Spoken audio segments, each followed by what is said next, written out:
కానీ tourist bus కండక్టరా నాన్న? Tourist bus conductor అంటే అందులో 3 కూతుళ్ళు అనుకుంటా మీరు.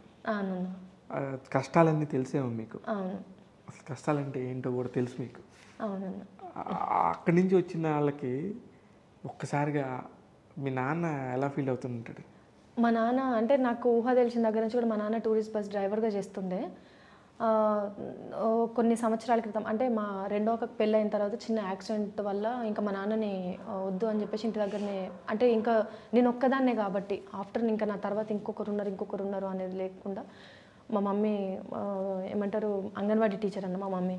సో ఇంట్లో మీ ఇద్దరే కాబట్టి ఉండేది, మీ ఇద్దరు ప్రశాంతంగా ఉంటే చాలు, ఇక మళ్ళీ నువ్వు వేడికి పోయి నువ్వు ఏ జాబ్ చేయొద్దు అని చెప్పేసి చెప్పినా. ఇప్పుడు నాన్న ఇంటి దగ్గరే ఉన్నారు.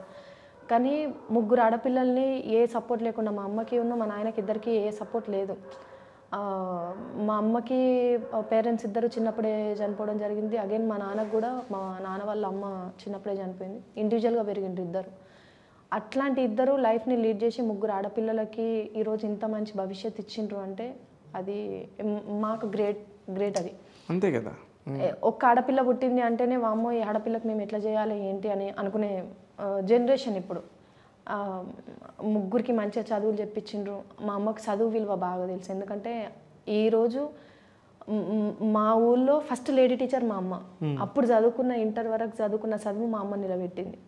ఇంకా మా అమ్మ చదువు కూడా ఉత్తగానే కాదన్నట్టు. చిన్నప్పటి నుంచి చదువులో మంచి మెరిట్ స్టూడెంట్ అని తల్లిదండ్రులు లేకపోయినా స్కూల్లో టీచర్లు మా అమ్మని చదివిపించారు. చదువు విలువ బాగా తెలుసు కాబట్టి నా 3 పిల్లలు కూడా నేను మంచిగా చదివిపించాలి అని. ఏం చదువుకున్నాను? నేను డిగ్రీనే చదువుకున్నా. నేనే కొంచెం చదువు అంటే ముట్టనట్టు గారాభం వల్ల నాకు అట్లా అయిపోయింది. డాన్స్ చేసేసాను నేను. ఇంకా అక్కడ నుంచి కెరియర్ మీద నేను ఫోకస్ చేసుడుతోని. కానీ పెద్దక్కను ఇంటర్ వరకు చదివించిన తర్వాత మ్యారేజ్ అయిపోయింది. రెండో అక్క కూడా ఇంటర్ అయిపోయిన తర్వాత మ్యారేజ్ అయిపోయింది. సో నా ఉద్దేశం ఏంటంటే లేనితనం అంటే తెలుసా నీకు అని. అయితే అయ్యో ఎందుకు తెలియదన్నా, అడ్జస్ట్మెంట్ ఇప్పుడు నీకు ఇంత యాక్టింగ్ కానీ ఇంత అవగాహన కానీ సమాజం మీద ఇంటర్వ్యూస్ చేయాలంటే సమాజం గురించి ఎంతో తెలియాలి. నువ్వు చదువుకున్న దానిలో కాకుండా మనుషుల్ని గురించి ఎంతో తెలుసుకుని ఉండాలి. మనం మాట్లాడే ప్రతి మాటకి చాలా విలువ ఉంటుంది. ఇవన్నీ కూడా మనకి ఎన్ని గోల్డెన్ స్పూన్తో పుట్టినట్టు చేయలేడు. తెలియదు పాపం, వాళ్ళ తప్పు కాదు, వాళ్ళకి ఇవన్నీ తెలియదు. మనకి ఇవన్నీ తెలుసు.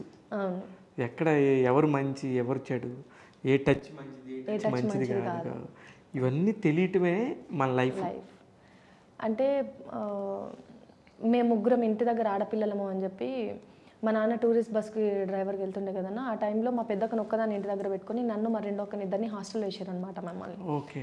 సో గవర్నమెంట్ హాస్టల్లో ఇంకా మాకు ఈవెన్ ఆ హాస్టల్లో మేము తినే ఫుడ్ కూడా ఇప్పుడు గవర్నమెంట్ ఫుడ్ గవర్నమెంట్ హాస్టల్స్ అంటే ఒక కొలిక్ వచ్చింది. కానీ మేము ఉన్నప్పుడు అట్లా ఉండేది కాదు.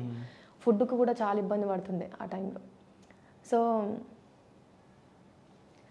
ఒక 8th క్లాస్ వరకు హాస్టల్లో చదువుకున్నాము. అక్కడ నుంచి ఊరుకు మేము వచ్చేసరికి మా పెద్దక్క పెళ్ళి అయిపోయింది అనమాట. సో ఇద్దరము 9th 10th 2 years మాత్రం ఇంటి దగ్గర చదువుకొని మళ్ళీ అగైన్ వెంటనే ఇంటర్లో హాస్టల్కి వెళ్ళిపోయాను. ఆ ఉన్న టైంలో కూడా మా ఇంట్లో మమ్మల్ని చూసుకోవడానికి కానీ లేకపోతే మా ఫ్యామిలీ బిల్డప్ చేయడానికి అమ్మ పడుతున్న కష్టమే కావచ్చు.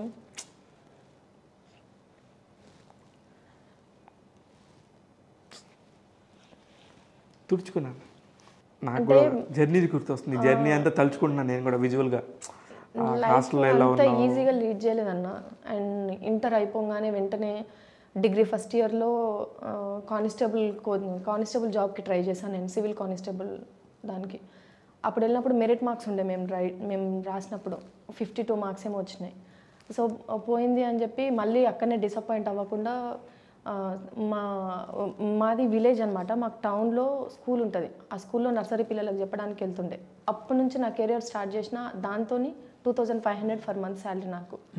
అప్పటి నుంచి స్టార్ట్ చేశా నేను సంపాదించుకోవడం ఇండిపెండెంట్గా. అంటే నాకు ఎట్లుండే అంటే మా అమ్మ మెంటాలిటీ అనమాట. ఒకరి దగ్గర నుంచి మనం పుక్కానికి పైసలు తీసుకోవద్దు, మన కాళ్ళు చేతులు మంచిగా ఉండి మనం సంపాదించుకునే తెలివి మనకు వచ్చింది అన్నప్పటి నుంచి మనమే ఒకరికి ఇచ్చేటట్టు ఉండాలి. కానీ ఒకరి దగ్గరికి వెళ్ళి మనం పెరగొద్దు, ఒకరి దగ్గరికి వెళ్ళి మనం ఉత్త పుక్కానికి పైసలు తీసుకోవద్దు. కష్టపడ్డ పైసలు మాత్రమే మన పాకెట్లో ఉండాలి. కానీ ఉత్తి పైసలు ఎవరో తీసుకోమని ఇచ్చిన పైసలు అట్లాంటివి కూడా మనం తీసుకోవద్దు అని మా అమ్మ ఏమంటారు ఫైటర్ అనమాట. చాలా స్ట్రాంగ్ లేడీ తను. లివింగ్ ఫైటర్ అంటారు. సో మంచిగా చెప్తుండే ఇట్లా. మా అమ్మ చెప్పిన ప్రతిసారి కూడా నేనే ఏదో ఒకటి సంపాదించుకోవాలి, నేనే మా అమ్మకి నెలకి ఏదైనా ఇవ్వాలి అనేది ఉంటుండే నాకు. ఆటోమేటిక్గా వస్తుంది కదా అట్లాంటి పెంపకం, ఆ మాటలు. సో ఎక్కడ ఎట్లా పుట్టినా సరే నువ్వు 10 మందికి తెలవాల్సిన అక్కర్లేదు, నువ్వు 10 మందిలో తిరిగి అరే ఈ 10 మంది మా పిల్ల అని చెప్పుకొని అక్కర్లేదు, కనీసం గుర్తుపట్టిన ఒక్కరైనా సరే ఆ పిల్ల మంచిగా ఉన్నది అని అనుకుంటే మాకు అది చాలు అని చెప్పేసి చెప్తుండే. సో ఆడికెళ్ళి ఏమంటారు, ఎవ్రీ డివిజన్కి ఒకటి మహిళలకు సంబంధించిన ఒక హాస్టల్స్ ఉంటాయి, మడికొండ ప్రాంగణం లాంటివి. ఆ ప్రాంగణంలో 3 months computer course, 2 months tailoring అట్లాంటివి నేర్పిస్తూ ఉంటారు అనమాట. మా విలేజ్ నుంచి మా మమ్మీ అంగన్వాడీ టీచర్ కాబట్టి కొంచెం చదువుకున్న ఇంటర్ వరకు, 10th వరకు, లేకపోతే 5th వరకే చదువుకున్న వాళ్ళకి టైలరింగ్, 10th వరకు చదువుకున్న వాళ్ళకి కంప్యూటర్ అట్లాంటివి నేర్పించడానికి అందులోకి పంపిస్తుండే. ఈవెన్ 10th పాస్ అయిన వాళ్ళకి ఏఎన్ఎం అట్లాంటివి. ఇంటర్ చదువుకొని నేను స్కూల్లో టీచర్గా నేను చేస్తున్నప్పుడు నర్సరీ పిల్లలకు కదన్నా రెగ్యులర్గా నాకు ఏదో ఒకటి అవుతుండే అనమాట, ఫీవరా లేకపోతే కోల్డ్ అట్లాంటివి. అయినా కూడా నేను అసలు మానేసేదాన్ని కదా, అమ్మో ఈరోజు నేను మానేస్తే నాకు శాలరీ కట్ అవుతుంది అని చెప్పి.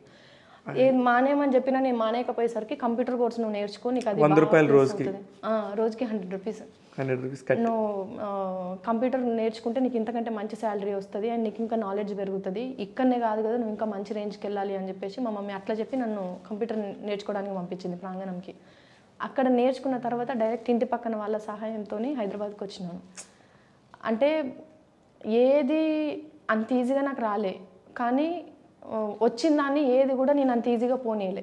వచ్చిన ప్రతి అవకాశంలో వాళ్ళు నాకు నువ్వు నీ వాయిస్ని మాడ్యులేషన్ చేంజ్ చేసుకో అంటే నేను తెలుగు టైపింగ్ నేర్చుకున్నా, నేను స్క్రిప్ట్ వర్క్ నేర్చుకున్నా, నేను యాక్టింగ్ నేర్చుకున్నా, యాంకరింగ్ నేర్చుకున్నా, బయట సొసైటీ దాంట్లోకి వెళ్తే వాళ్ళందరితో నువ్వు ఎట్లా మాట్లాడాలనేది నేర్చుకున్నా. వచ్చిన ఏ అవకాశాన్ని కూడా సద్వినియోగం చేసుకోవాలి, వినియోగించుకున్న ప్రతి దాన్ని కూడా. కానీ ఆ అవకాశం రావడానికి ఎంత కష్టపడ్డానో అంత కష్టపడ్డాను. గ్రేట్. ఇంకా అక్కడి నుంచి నేను V6లో నేను జాయిన్ అయిన తర్వాత నా క్యారెక్టర్ టీవీలో కనిపించేంత వరకు కూడా మా అమ్మ వాళ్ళకి చెప్పలే నేను పలానా ఛానల్లో పనిచేస్తున్నా అని. మా అమ్మ వాళ్ళు నన్ను టీవీలోనే చూడాలి, నేను వర్క్ చేస్తున్నాను మా అమ్మ వాళ్ళకి కనిపించాలి అని చెప్పి. వాళ్ళు చూసిన తర్వాత అప్పుడు నాకు ఫోన్ చేసి నువ్వు చేస్తున్నావా అంటే అప్పుడు ఇంటికి పోయినా అన్నట్టు.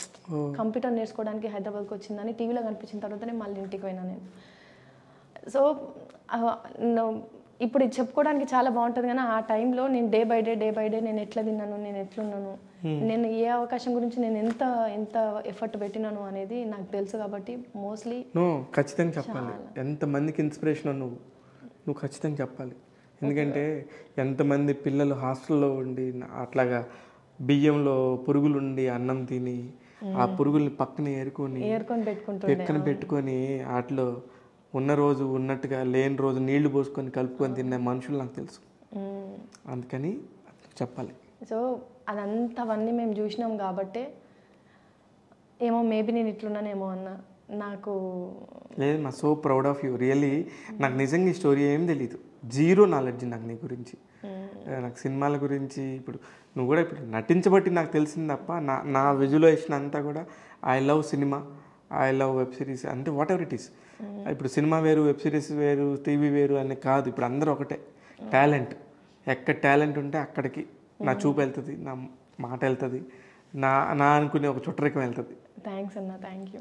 అందుకని నాకు అనిపించింది, అరే అమ్మాయిని తెలుసుకోవాలి, ముందు నేను తెలుసుకోవాలని నాకు ఫీలింగ్. నా ఛానల్ ద్వారా చూసేవాళ్ళు మెసేజ్లు పెడతారు, ఆ అమ్మాయిది బాగుంటుంది అని. అంటే నాకు అనిపించింది, అరే నిజమే కదా, సరే నేను ఎందుకు ట్రై చేయకూడదని అడిగాను. మామూలుగా పెద్ద అడగను, కొంచెం ఆలోచిస్తాను ఏం అడుగుతానులే అని. కానీ వెరీ హ్యాపీ నిన్ను కలవటం. నువ్వు చాలామందికి ఇన్స్పిరేషన్. నీలాగా రావాలి, కష్టపడాలి, కానీ ఇక్కడ పని చేయాలమ్మా, కష్టపడాలి. ఈ ఆడపిల్లవి కదా ఏదో చేసేద్దాం అని ఒక పేరు తెచ్చుకొని అది కాకుండా ఇవాళ రోజు నువ్వు నించున్నావు చూడు, ఎక్కడున్నా సరే నీకంటూ ఒక బ్రాండ్ క్రియేట్ చేసావు. You know Jordar is not a name, it's a brand. అది క్రియేట్ చేసుకోవడం చాలా గొప్ప విషయం. అది నాకు నచ్చింది. ఆడపిల్లలకి ఎవరికైనా సరే అన్న, నా పర్సనల్ ఎక్స్పీరియన్స్, మేబీ తిండి లేకపోయినా ఉండగలుగుతారేమో, మంచినీళ్ళు తాగినా బతకొచ్చు ఆల్టర్నేట్. కానీ ఇన్ని సంవత్సరాల నుంచి అమ్మ వాళ్ళని ఫ్యామిలీని దూరం పెట్టుకొని ఇన్ని సంవత్సరాల నుంచి లీడ్ చేయడం అనేది నాకు చాలా కష్టం అనిపిస్తుండే. కొంతమంది అంటారు ఫ్యామిలీకి దూరం ఉంటావు కదా నీకేం తెలుస్తుంది అని చెప్పి. దూరంగా ఉన్న వాళ్ళకే తెలుస్తుంది. మా మమ్మీ అంగన్వాడీ టీచర్ కాబట్టి ఏ రోజైనా నేను ఇక్కడికి వచ్చి 2 days ఇక్కడ ఉండు అని చెప్పినా కూడా తనకి పాసిబిలిటీ కాదు. పిల్లలకి పెట్టాలి కదా. దట్టు ఎవరి జాబ్ వాళ్ళదన్న ప్రతి జాబ్కి మనం రెస్పెక్ట్ చేయాల్సిందే. అది ఎంత చిన్న జాబ్ అయినా ఎంత పెద్ద జాబ్ అయినా రెస్పెక్ట్ చేయాల్సిందే. అంటే మా మమ్మీ కూడా ఎందుకు అంత చేస్తుంది అంటే ఈరోజు నేను చేస్తున్న కష్టమే మనందరినీ నిలబెడుతుంది. అది చిన్న జాబ్ అయినా పెద్ద జాబ్ అయినా జాబే. అది నువ్వు ఏ పని చేసినా పనిని రెస్పెక్ట్ చేయి. ఆ రెస్పెక్ట్ చేసిన అదే నిన్ను కాపాడుతుంది అని చెప్పేసి చెప్తుండే. దానికి నేను ఏ రోజు చేసే నేను ప్రతి పనికి నేను రెస్పెక్ట్ చేస్తాను అంటే బికాస్ ఆఫ్ మై మదర్. అంతే.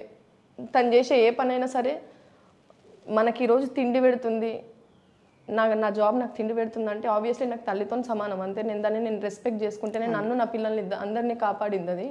ఈరోజు మీరైనా సరే మీరు చేసే పనిని మీరు గౌరవించిండ్రు అంటే అదే మిమ్మల్ని కాపాడుతుంది అని చెప్పేసి చెప్తుండే.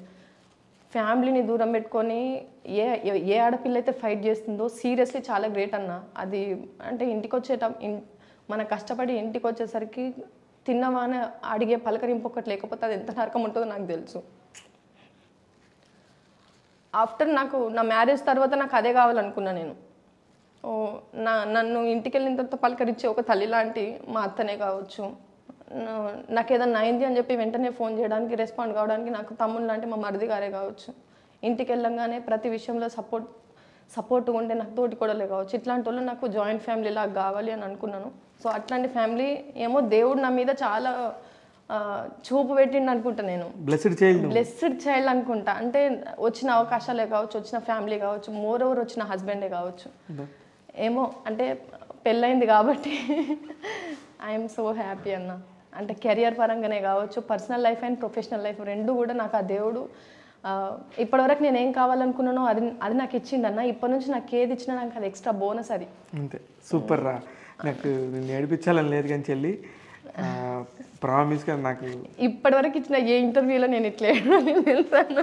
అంటే మొత్తం నా లైఫ్ని గుర్తు చేసినావు. అంటే ఇది ఎప్పటికీ నాకు గుర్తుంటుంది. కానీ అందరి దగ్గర మాట్లాడలేము, చెప్పుకోలేము నా అనుకున్న మనుషులని. లేకపోతే ఇప్పుడు మీకు రాకేష్ గారికి నేను చాలా రోజుల దగ్గర నుంచి మీ బాండింగ్ నేను చూస్తున్నా కాబట్టి మీతో మాట్లాడుతుంటే మా ఫ్యామిలీ పర్సన్ లాగా అనిపించి నేను మీతో లేదు, నాకు కూడా తెలుసుకోవాలని ఉంటుందిగా.